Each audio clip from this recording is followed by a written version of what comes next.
Thomas Edison, written by Ahmad. Childhood. He was born on the 11th of February, 1847, Bilal, Ohio, USA. He was the youngest and most probably the smartest of 7 children. His father, Sam Edison, decided to move his family to Port Huron, Michigan for a better job opportunity.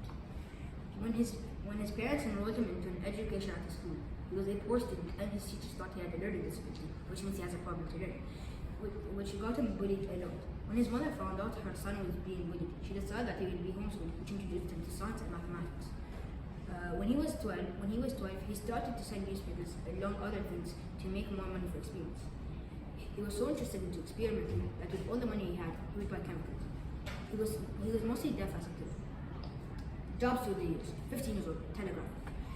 When Thomas was 15, he was old enough to work full-time as a telegraph. The development of the telegraph was the first step in the communication revolution, and the telegraph field expanded rapidly in the second half of the 19th century. 19 years old, Associate Press.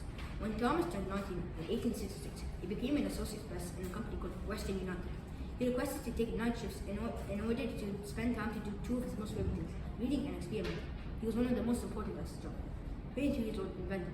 This job was Thomas's favorite, with his amazing mind and ideas to improve things and to invent new things for society. 31 years old, businessman. He wasn't only an inventor, he was a businessman. He made companies to sell and to improve them. He was also the co-founder of Edison Electric Light Company, which eventually became General Electric, short for GE. Inventions. Direct current. Thomas developed the direct current, also known as the DC. The DC is everywhere, such as devices, microwaves, TVs, LEDs, and many more objects. A fun fact is that the direct current charges the car Tesla 8 times faster than Nikola Tesla's alternating current. This is the direct current level circuit. Direct current is used in everywhere, such as the devices I'm using right now, light bulbs, and everywhere we use DC light. The light bulb. Another interesting fact is that Thomas did not create the light bulb, but improved it. With his brilliant ideas made the light bulb what it is today. This was a huge impact for people across the world. Third, the phonograph. Thomas created the phonograph in 1877. It was a machine that records sound by vibration of a needle following lines on a disc This made people's life easier to listen to music and sound. Challenges and failures. Thomas faced a lot of obstacles along the way. Here are 2 examples. The light bulb failure. When he was working on ideas for the light bulb, he tried millions of materials and designs for the filament, which is the part that glows. He experimented with cotton, bamboo, and even human hair, but it didn't work. Instead of giving up, he tried until he got right. His battle with AC. Thomas had a big rivalry with Nikola Tesla and George Westinghouse over the alternating current AC versus direct current DC over the electric power system. Thomas strongly believed that DC was the better option, but AC proved to be more efficient and was eventually used worldwide.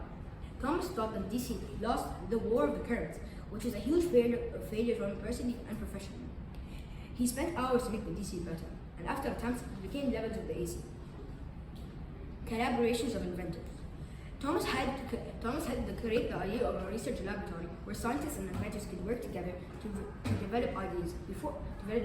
Before Thomas, inventors mostly worked alone, but Thomas's Menlo Park Laboratory was one of the first places where people worked in teams, share ideas, and solve problems together.